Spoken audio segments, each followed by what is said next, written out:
লগৰবোৰে তাক ঠাট্টা কৰে কাৰণ সি চিকিউৰিটি গাৰ্ডৰ নকৰি কৰে। গাঁওখনত সেই ল'ৰাজনৰ সন্মান নাই কাৰণ সেই ল'ৰাজনে মহানগৰত নহলে বহিৰাজ্যত গৈ চিকিউৰিটি গাৰ্ডৰ নকৰি কৰে।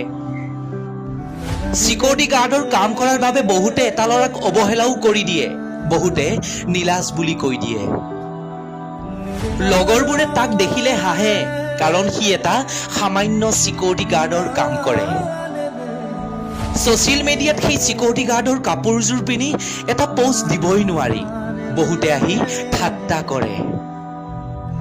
বোলে সি কি কৰে? সামান্য এটা চিকিউৰিটি গাৰ্ড কৰে।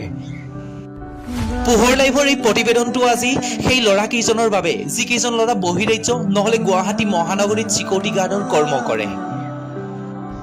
যোনে তোমাক দেখি হাঁহিছে সিহঁতক হাঁহিব দিয়া, কিন্তু তুমি তোমাৰ কৰ্মত সদায় লিপ্ত হৈ থাকা।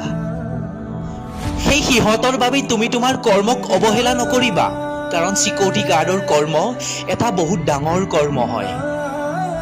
তুমি এজন চিকিউৰিটি গাৰ্ড নহয়, তুমি সেইজন মানুহৰ বাবে ভগৱান যিজন মানুহৰ কোম্পানী নাইবা ফেক্টৰীত তুমি কৰ্ম কৰি আছা। তুমি সেইজন মানুহৰ বাবে ভগৱান যিজন মানুহে তোমাৰ ওপৰত বিশ্বাস কৰি ৰাতি শান্তিৰে শুব পাৰিছে। মানিছো তোমাৰ হাতত সেই দেশখন ৰক্ষা কৰিব পৰা শক্তি নাই, কিন্তু তোমাৰ হাতত সেই কোম্পানীটো ৰক্ষা কৰিব পৰা শক্তি আছে।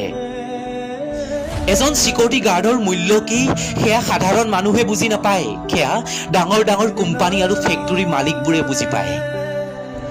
এজন সৰু সৰু মালিক আজি ডাঙৰ হৈ গৈছে কাৰ বাবে? সেই চিকিউৰিটি গাৰ্ডজনে কোম্পানীটো সুৰক্ষা দিয়াৰ বাবে।